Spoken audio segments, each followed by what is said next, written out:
tell me how you were and how the last few weeks were for you. I've been doing good. Of course, like someone else, I had my moments of like being very stressful and trying to figure out what we could do next when the restaurant was closed. And, and most importantly, how are we going to feed people? That's what I was really concerned, because have a restaurant here, what we do in the end is super simple. Feed people. That's what we do, and what we were doing, what we will be doing, what we will continue doing for the next couple of years, I hope. So I'm doing great, and yeah, I'm good, and I hope you're doing good as well. Can you tell me? I can hear myself double. Something changed. Maybe because my apartment is really empty at the moment. Just give me a second. But it wasn't like that before. Okay.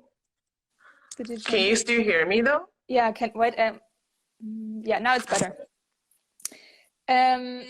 So tell me a little bit about your work in general, how it all started. You started with a supper club and pop-ups before you opened Chungking Noodles. Maybe you can explain a little bit. So I first started my supper club that was called 吃饭, and that means to eat a meal in Mandarin.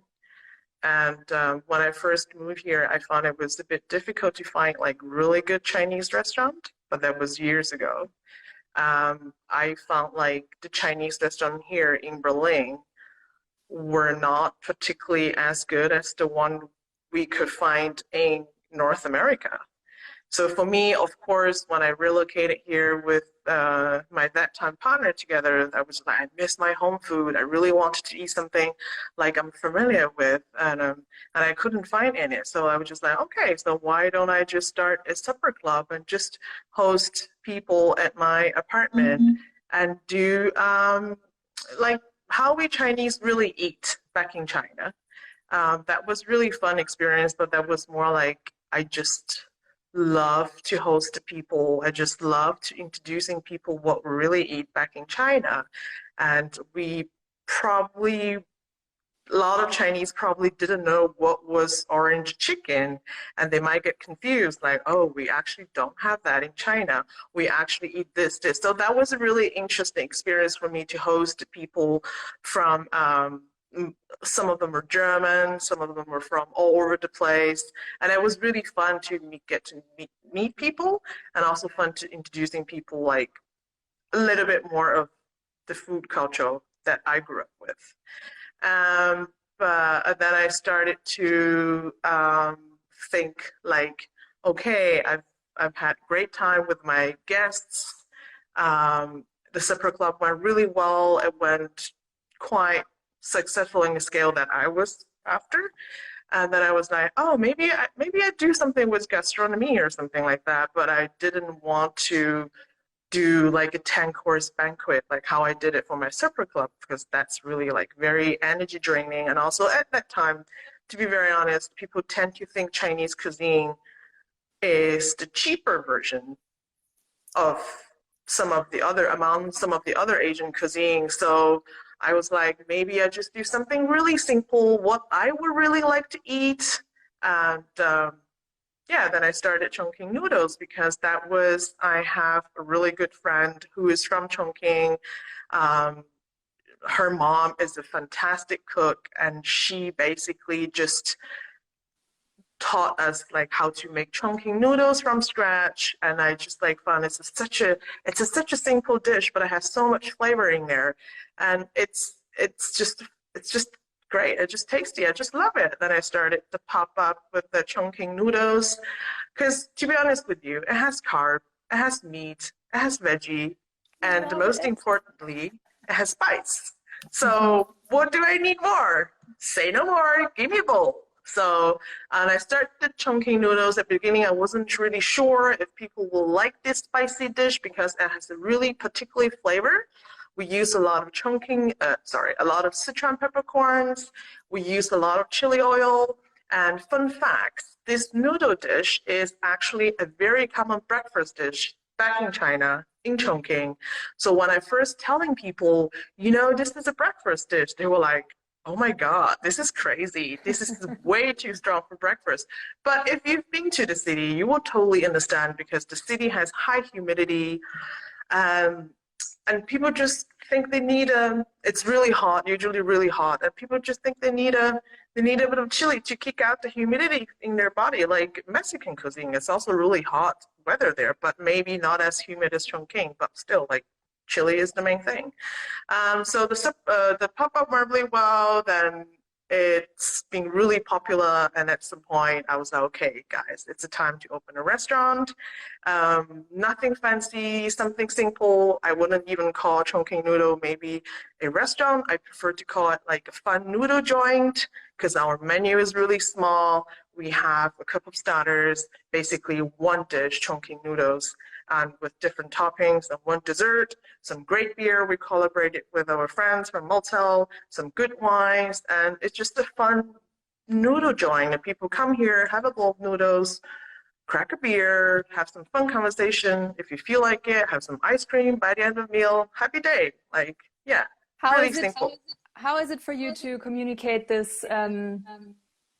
Because you are not the typical Chinese joint where you can get, as you said, cheap food, right? God damn it, sorry, I can hear myself double. I don't know why. Do you have like a speaker on or something? No, I don't have any speaker on. Okay, I'll try to concentrate. Okay, focus. Noise is not important. We are surrounded by noises. As long as you can hear me, it's fine. I was talking with Dalat a lot, that it's really hard to communicate to our culture that Chinese or Thai food is not the cheap at the corner joint, but it has also a craft behind it, and that also has a price, especially also if you try to use good ingredients. How is that for you to communicate that to your guests? What was your experience? I mean, you have to let them know, and you have to, it's when we work at the restaurant, there is so little time that we can actually communicate with customers, because once we open the door, the restaurant gets packed right away, and it gets instantly very busy. So what we can do, probably we do it 3 ways. One is we print on the menu, we use organic flour, we use free-range meat, and most of the vegetables are from the same organic supplier who supply us flour. Of course, we are a Chinese noodle restaurant, and we are not able to get certain ingredients organically. And we do a lot of shopping from Asian market to get the best quality of Sichuan peppercorn we can find here, the best quality of chilies we can find here. But other than that, we use good meat and good veggies, and we say it on the menu, we use organic flour and free-range meat. Right. Of course, people don't always remember things like this, and sometimes I would just, when I get really good piece of pork, and then I get really excited, I post on Instagram, and I say, hey guys, we get like fresh pork, free-range from our meat supplier, and we get a delivery from Terra, which we've been using a lot. They give us organic flour, they give us like organic cabbage. So it's more like you have to let people know, educating people in the ways you can. Nowadays it's Instagram, Facebook, or when I have a minute, when I'm at the restaurant, I'm happy to meet people. I'm happy to talk to them about what's the concept, because I don't expect, we do have a lot of followers, a lot of fans who just like keep coming back to the restaurant. They know us really well. They know the concept really well, but not everyone knows it. So I do tell my staff, like, explain the thing when you can. Explain like why we're doing this, why we charge this much money for this bowl, because everything is made from house. We make noodles every morning before service, and we knead the dough, we rest the dough. We try to make a bowl of noodle, a simple bowl of noodle, not that simple, with the best quality ingredients we can get here. So people need to know. I think most of the people are really, really respectful. Most of the people totally understand. They're actually really happy that we actually explain them why we're doing that, because they're customers, they're paying customers. They need to know what we do for them. Right. And yeah, one thing I really appreciate at the moment during the Corona crisis is because we do take out. And we just like prepare everything, and people come pay by card only, because we try to reduce, like try to be as contactless as possible, and actually finally have time to meet my people. Like, I know their faces, I know their names, but when we work at the restaurant, it's always like, hi, how's it going? Bye. You know, everything has to happen really quick. But now I actually really spend like good, let's say 1 or 2 minutes to talk to them. And that is very important, to talk to your customers, because I don't really know what they really think. And they walk out, they seem happy, that I love to see at the restaurant. But like communication, it's super important. I'm doing it now because of Corona crisis, because we're not as busy as working at the restaurant. Now I can talk to them. It's a really great feeling. Like, they are just sweethearts. Like, they give us energy in the end, because we were driven by people like this. That's why we're still here. That's why we stay together. I can't be there without you guys. Reverse. So it has some advantages for you, the crisis as well. Yeah, reverse. If you guys want to get fat with spicy noodles, you need us to be here. So it's a really relationship. It's just like, you know, like we supporting each other. I guess that's what's community for. And that's why we say stay together. We say that and we do it. And that's the beautiful thing to see these days. People come back. Some of them even introduce like, hey, I'm here a lot. I'm really happy you guys are still here. This is so rewarding to see. It's like, it's really beautiful things to see during this dark time. Like, everyone is going through a certain amount of shit, you know. You were already talking about the noodles, and it's really clear that you're pretty passionate about the noodles. Why did you decide to focus on it, though? Why didn't you decide to make a big menu of different dishes? Why did you decide to focus on the noodles? I always tend to start things simple. Like, also personally, I hate going to a restaurant. They give me a dictionary, like I have to go through everything. It's just my personality. I don't like to make choices, particularly as a person who really loves food. I just want to order everything, to be honest with you. But I can't. So sometimes I'm just like, oh my God, what I'm gonna do? So for me, the smaller the menu is, the better it would be for me to make decisions. But of course, like, just focus on one thing and do it with better quality. That's also a really beautiful thing to do. So agreed. Yeah, focus on one thing and try to do it well. How did you experience your learnings that you got from before and making the pop-ups, making the supper club?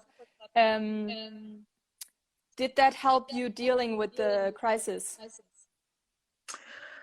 What do you mean? You mean the business-wise, or?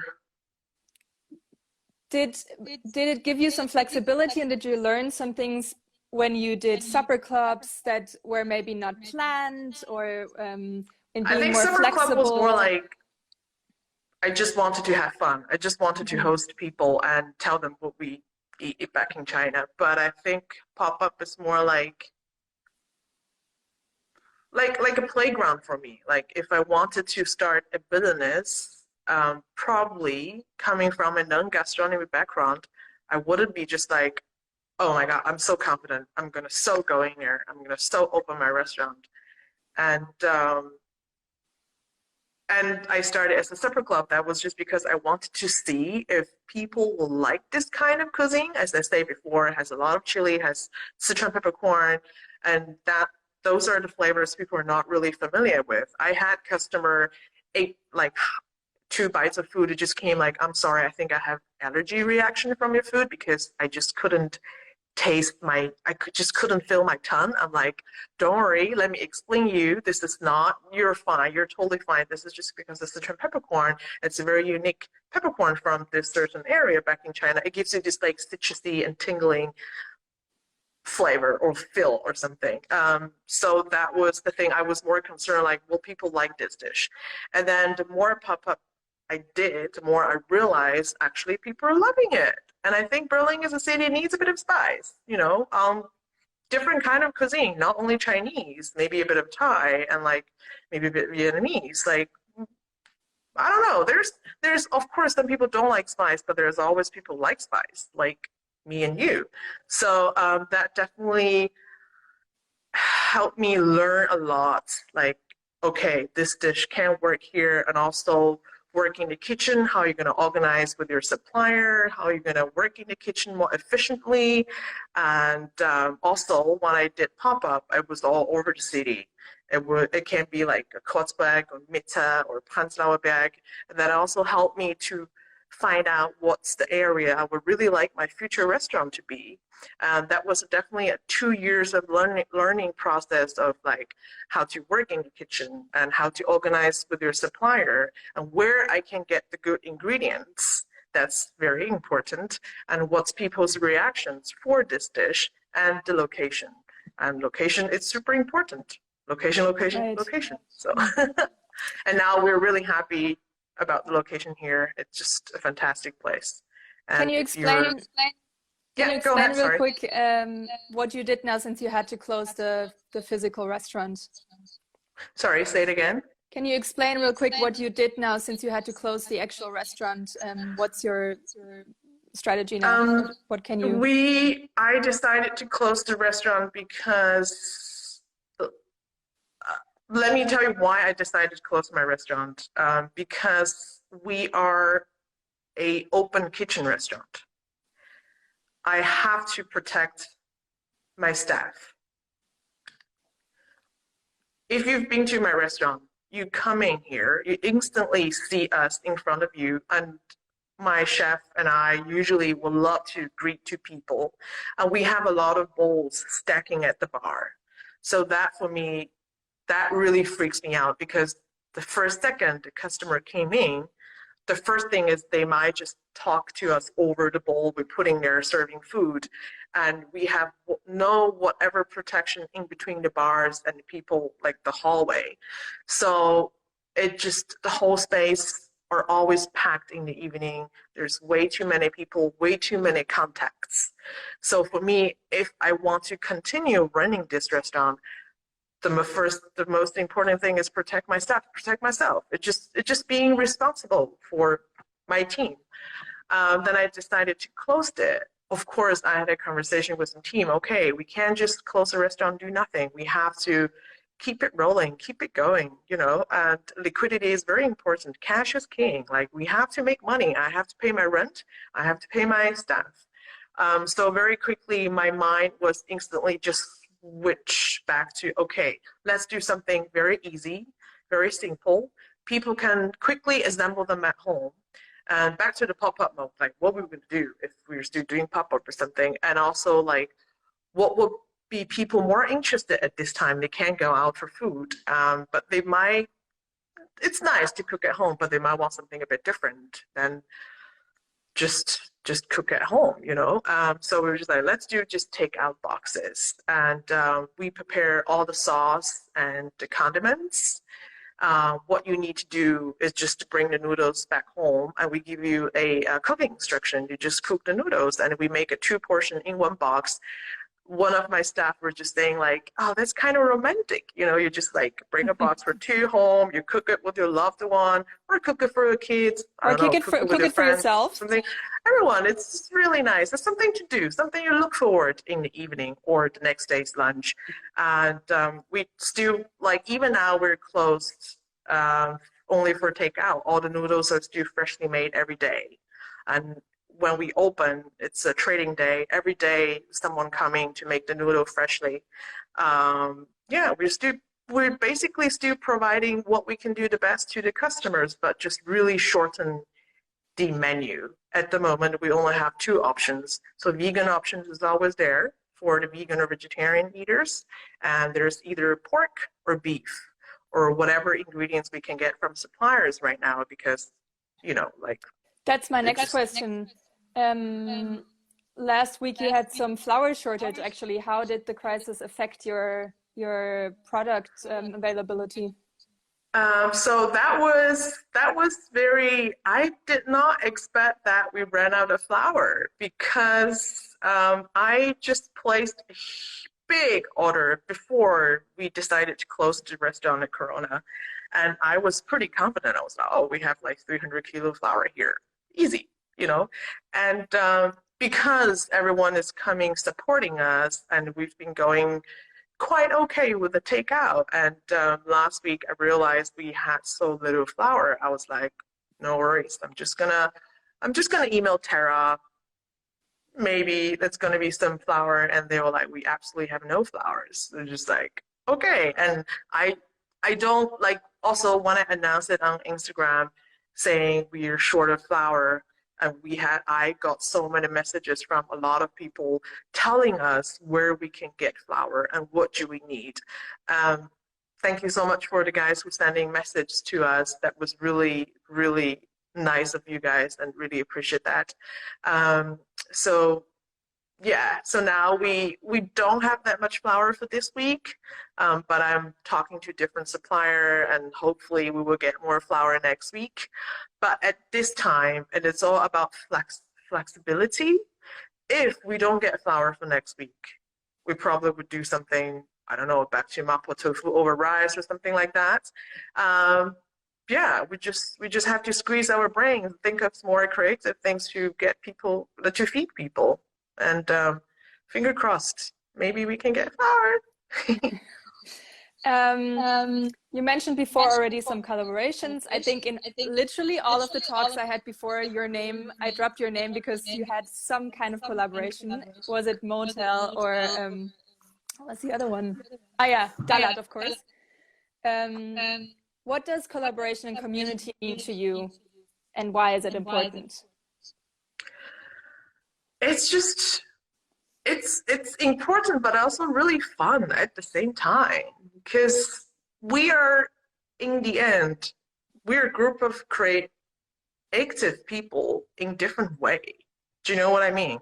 Like, we're cooks. We make meals for people, but at the same time, we want to do something fun to entertain our guests, and also learn more things through like the collaboration was do together. And so I think it's like gastronomy scene in Berlin, it's not a massive one, and everyone knows everyone.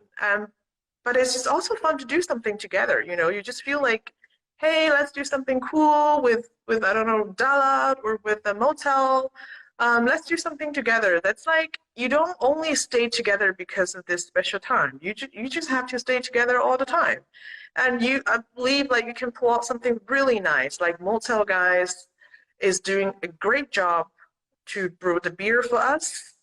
That's amazing. Like, I personally don't even drink beer, but I will crack a beer of a can of Motel cross Chungking when I feel like it. And that beer is particularly designed for spicy food. By the way, guys, we just made a huge batch of beer before this Corona. So if you feel like a beer in this springtime, when you come by, get a box of noodle, please get some beer as well if you feel like that's going to support us and also going to support our friends Motel.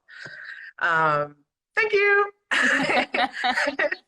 And also the Dala, like I did, we're still doing it, the collaboration Stay Spicy Together was Dala's the Thai sauce, and it was Mr. Susan's Korean sauce and my Sichuan sauce.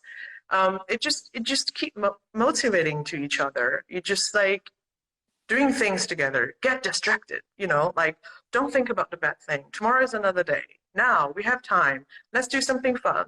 Let's do something we will have fun, and people or a customer will have fun as well. So it's not a time to not do things. It's a time to do things. I said the other day, I was like, when life gives you lemon, squeeze the shit out of it, you know? Just do things, be positive. I know it's hard. We're human beings, we have emotions. I, of course, have the moments of like down, have moments like, okay, I'm not sure. But yeah, get yourself distracted. And you managed to get a really good community also from your guests. I think it was also thanks to the pop-ups and the supper club that you got a really close community of guests that come regularly as well. How do you manage to keep them close at this time? I don't I don't think I will keep them close, but they keep us close because I'm there. I'm just at the restaurant rolling noodles. I'm at the restaurant preparing sauce. And to be honest with you, I have no idea if they're going to come or not. But since we open for takeout, we have so many regulars come support us. I think they are willing to come to support us. They're willing to stay in the community. That's what I see from my guests. Yeah, and I think also, then again, this dish has really particular flavor. Either you like it or you probably don't like it. And because of this dish is so special, like people like it, they tend to stick with it. That's how I feel. And you give a lot of people comfort with this dish, me included. I hope so. Oh, thank you. I hope so. But how do you comfort yourself in this time? What do you mean, food-wise or anything? Anything. Is it food-wise? I mean, for me, it's definitely food as well, but for you could also be something else. I think I enjoy doing the little things that I wasn't able to do when I was so busy at the restaurant.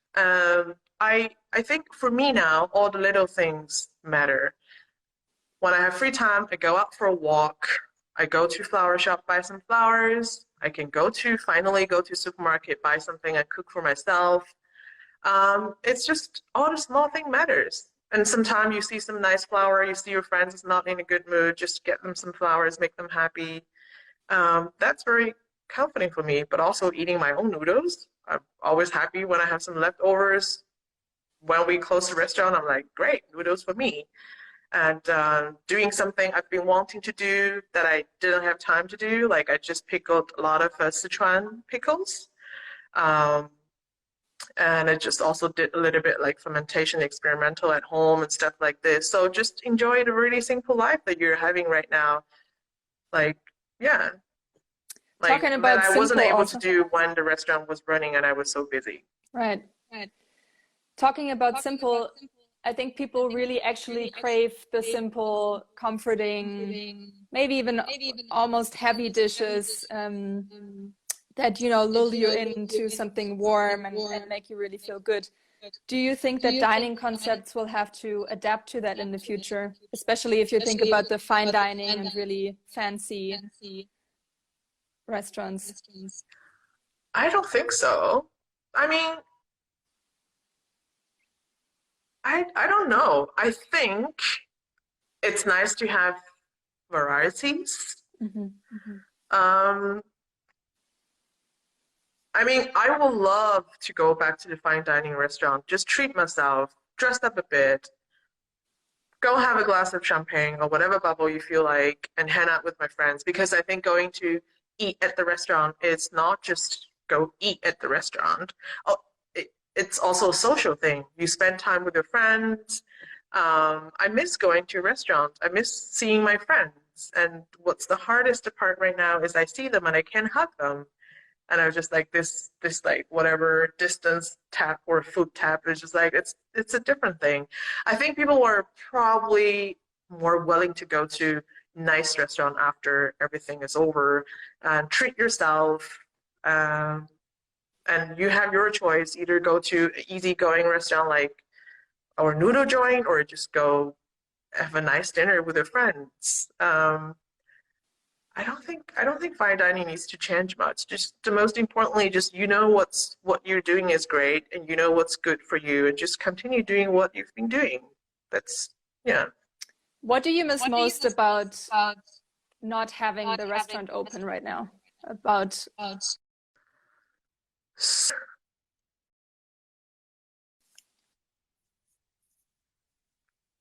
social life. And because it's a social thing, you don't just go to a restaurant by yourself. I guess that works too. I did it a couple of times. I enjoyed it because I don't have to compromise. I can order whatever I want, and that's the best. But the best part to go eat out somewhere with your friends is also you catch up with your friends. You talk about serious things, non-serious things, and everybody needs to have a good time, and that's usually like happen at the restaurant. A lot of fun things happen at the dinner table, you know. Yeah. I think that's what I miss the most, hang out with my friends. Last question that I ask people at the end. Who of your colleagues, staff, or friends, or other people that you follow all around the world, who impressed you lately? What project you thought was very interesting, or is there anything that comes to your mind? I can say no one, and I can also say everyone, because I think everyone is doing a really great job at the moment, and everyone is doing something great. Like, there's always something shining from different person, different restaurant. So I wouldn't give you a exact one sample or one person, but I would just say either no one or everyone. Yeah. Okay. Well, tell us real quick when we can get your noodles right now. Okay, so our opening hours are really it's fluid. We change it all the time. Like this week is today and tomorrow from 1 to 4 p.m. Or until we've sold out. That's how much flour I get for this week to produce the noodles. And then next week, I don't know yet, but I will try my very best to announce it on Instagram or Facebook or whatever other platform I can share to. And also, I want to answer, because we've been getting a lot of messages, people really like, we really try our best to come get noodles, but it's always sold out, and why. I would love to explain a little bit here, because we don't want to cause food waste. And most of the noodles, we prefer people to bring home, and we prefer to give people the freshest we can provide. Particularly you cook noodles at home. I think everyone is okay to master their noodles, but we don't want to assume that you know exactly what you're doing. So we always want to serve people the freshest noodle we can give you and make sure the texture is at the best when you bring home. That's why we just produce small quantity. We also don't want the noodles to go to the garbage the next day. The fresher, the better. That's why we can't really, it's very hard to make everyone happy at the moment, but we're trying our best, and also really hard to predict like how many portions we're going to sell per day. We try to take some pre-orders, but we had a lot of no-shows. I think at the moment there's no perfect solution for everything. I think we're just going to continue doing no pre-order, just come by, take your box. I think we all need to be a little bit more flexible. Yes. From every side, guests and producers and chefs, and have a little bit more of an understanding for each other. That would be great. Thank you. Thank you so much for taking the time. No problem. It was a pleasure. It was a pleasure too. Have a great day. Yeah, thanks. Bye.